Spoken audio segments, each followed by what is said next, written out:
So today, I stand before a lot of people, some my friends, some my mates, some faculty. And I never thought I would be standing before someone like our Dean of Students, Dean Abnat, speak, because I'm a very shy person.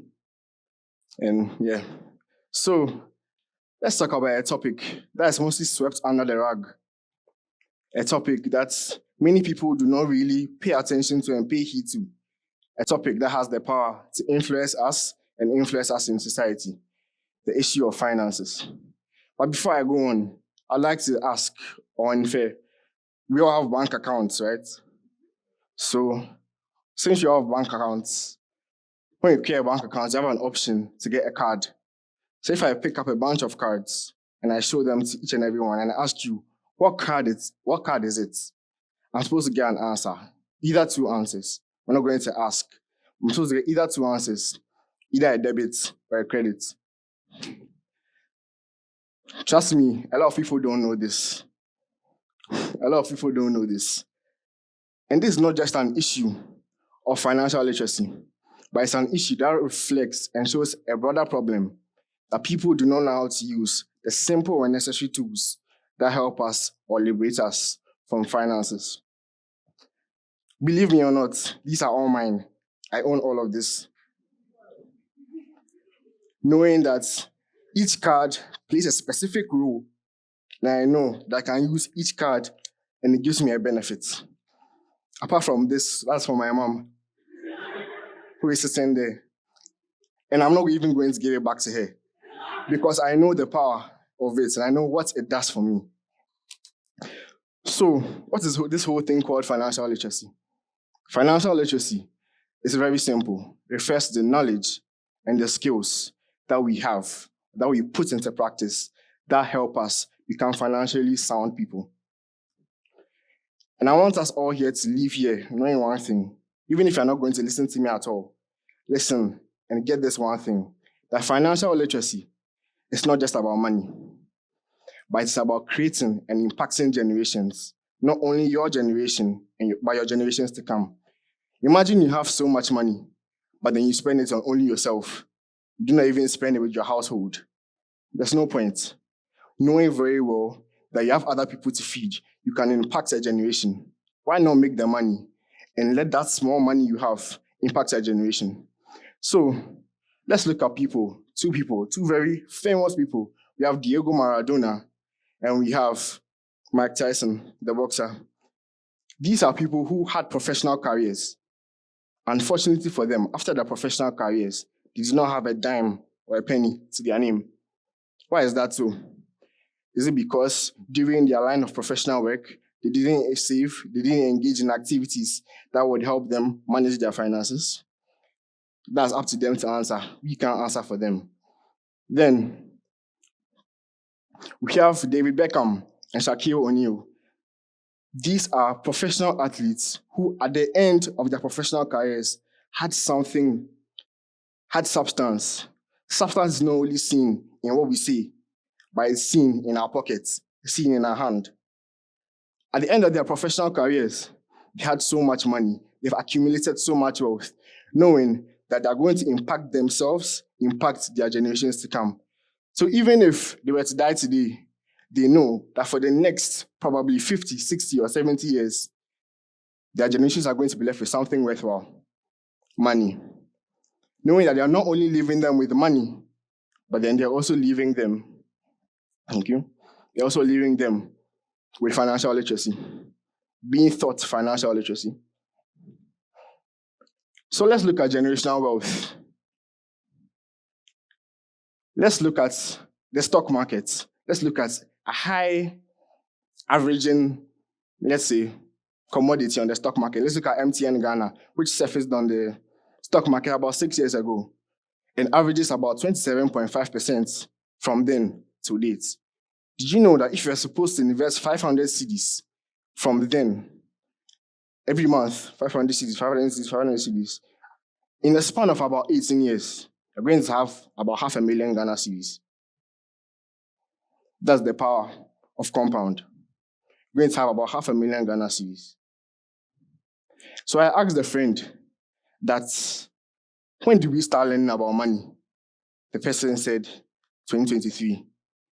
I'm like, that's no fault of yours, because we go to school, we're not really taught. Our curriculum is failing us. It's not really giving us the necessary information we need about money. So then I asked the person, imagine you have started saving 5 years prior. Just look at all that beautiful compound. You don't have it. It doesn't exist. All because you were not taught. So this idea of generational wealth, creating generational wealth, but then we have people who feel once you have generational wealth means someone stole about 50 or 70 years ago. It's a very annoying phenomenon. It's a very annoying thing. But then, one thing we can say for sure is that we are not here to decide whether Pablo Escobar really stole some few years ago. But what we should know, and we should have at the back of our minds, that financial literacy is what will sustain generational wealth. Imagine you have the generational wealth, but you don't have the literacy about it. You are not into finances. You're going to squander and waste all that money just because you didn't know about it. So, everywhere we look, everywhere we want to look, be it Ghana, US, China, anywhere, we know for sure that there's a gap when it comes to financial literacy. There's a gap when it comes to our finances. Why is this so? As I said earlier, our schools, our agents of socialization are failing us because we do not have the requisite knowledge we need to be able to do something small for ourselves. Let's say our agents of socialization, home, church, school.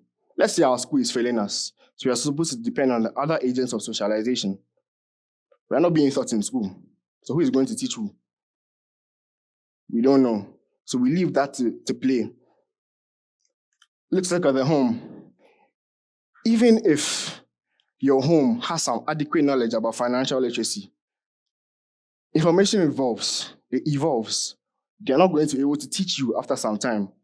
So let's say my mom is really abreast when it comes to finances. But then I go to my mom one day and I ask my mom, Mom, I want to liquidate my Bitcoin, put it in an NFT, buy a boring ape. My mom's not going to be able to understand. You don't understand, do you? You're not going to be able to understand because what my mom knows is limited to stuff like stocks. Let's say investments. Let's say direct debits, deposits. That's all my mom will know. It's not her fault because she's in a generation that didn't really know much. And the little she has come to know, she's running with it and making use of it. So what about you? The Bible has a very, very interesting quote, one that we all know and the one that some of us misinterpret. And the Bible says that money is the root of all evil. We are not here to discuss that theory, but Mark Twain, an American philosopher, puts it in a very interesting and wonderful way. He says the lack of money is the root of all evil. I'm not going to tell you to think about something, but let's look at what's happening in our societies today. People are killing people for money. People are engaging in all sorts of rituals. People are stealing, all because of one thing, money. The lack of money is the root of all evil. So let's look at a cycle. As I said, financial literacy is not taught in our schools. We don't have the requisite education.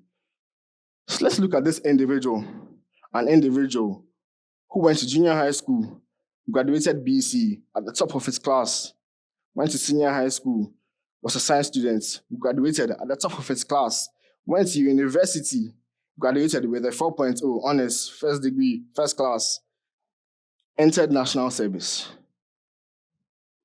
earning a national service allowance of about $799 a month. It's not able to manage that money. Not because he's careless, not because he's a spendthrift, just because he was never thought how to. Then he's done with that service. He moves through the service. He's able to manage at least. Then he goes into the proper workforce and is earning a salary of about 10,000 cedis and still is not able to account for that money. Why? Just because he was never taught how to. So what does this cycle show us or teach us? It teaches us that financial well-being and financial literacy do not go hand in hand. It is not a liquidity problem. It's not about the amount of money you have in your pocket. It's about your knowledge. Because mind you might have all the money in the world. You're going to squander it at the end of the day just because you were never thought how to. So financial literacy is not equal to well-being. Because if you're financially literate, you're not earning. You're not going to be well-being. You're not going to be good in terms of money. And also, if you have the money, but you don't have the knowledge, the requisite information, trust me, you're just digging your own grave. So what can we do to close this gap? When I was somewhere in class 6, I knew the first 10 elements of the periodic table. It's not a bad thing, but I'm a business student today, and I'm probably never going to use that information ever again. So why can't we teach our kids, the youth, just like me, or little ones, small concepts such as savings, investments? Later in high school, you can teach them the complex stuff like investments, compound interest. But for now, the small things, the things that will make a change in their lives, why not teach them that? Why not teach them how to be financially literate so that one day they would have the purchasing power to be able to not walk into a store when the clerk or whoever is the attendant is done scanning the items. You say, hey, these things are expensive. Mind you, it happens today and it's very embarrassing. Why would you want to put yourself in such a situation knowing you have the purchasing power? Speaking of purchasing power, when I was very young, my parents gave me 50 CDs, 50 CD notes. Back then, mind you, 50 CDs was a lot of money. So I didn't know what to do with that money. And when I went to school the following day, I bought yogurt. It was 1 CD at the time. Then the yogurt seller was very fascinated. But then, typical me, I was like, oh, boss, you can keep the change. So he looked at me and he was like, okay, you know what? Next semester, come. Anytime you want yogurt, come, I'll give you yogurt. So I thought he was just joking. So the next time I remember my 1 CD, he was like, oh no, don't worry, I'll have it. I felt on top of the world. Because my balance of 49 CDs had carried me forward, carried me somewhere. So then I would go with my friends, go with 5 of my close friends, who all get yogurts. I felt on top of the world. Because, well, then years down the line, I had the chance to travel with my mom. So when we traveled, it was a conference. You know the way Americans like making everything fun. So we're like, there was a raffle to win a tablet. The raffle was at 2:30. Around 2, I started worrying my mom. Let's go, we'll miss the thing. We got there at 2:35. The gentleman said, it's over. You can imagine how sad I was, how distraught I was. But then my mom whispered some very calming words. She was like, Emmanuel, don't worry. I'll buy you one. So, financial literacy is not equal to financial well-being. Why was I saying this? I was saying this because I believe they do not go hand in hand. So the hand go, hand come. So, in order for you to be financially literate and be in a state of financial well-being, you need to be earning. In order for you to be financially in the state of financial well-being, you need to have the literacy and you need to earn. So as I was saying, let's look at a broader problem, a bigger problem that we see in our communities today.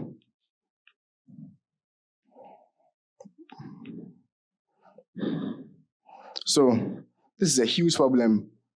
Months ago, we're all parading, some of us, were parading the streets, say no to Galamsey, say no to Galamsey, say no to Galamsey. What is the motive behind Galamsey? All tied to one thing, money. You can say they're looking for gold, but gold is money.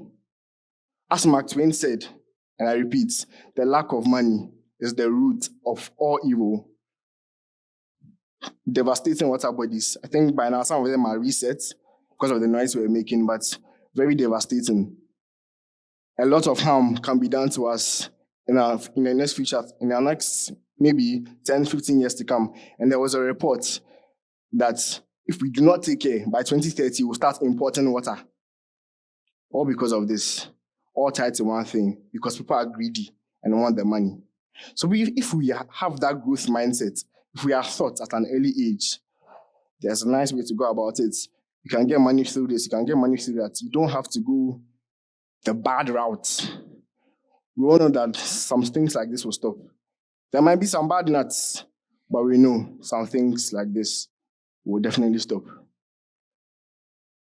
So at the beginning of my speech, before ECG showed their prowess, I said I wanted us to leave here with one thing in mind, that financial literacy is not just about money, but it's about impacting and creating a legacy, a generation for others to follow. Thank you.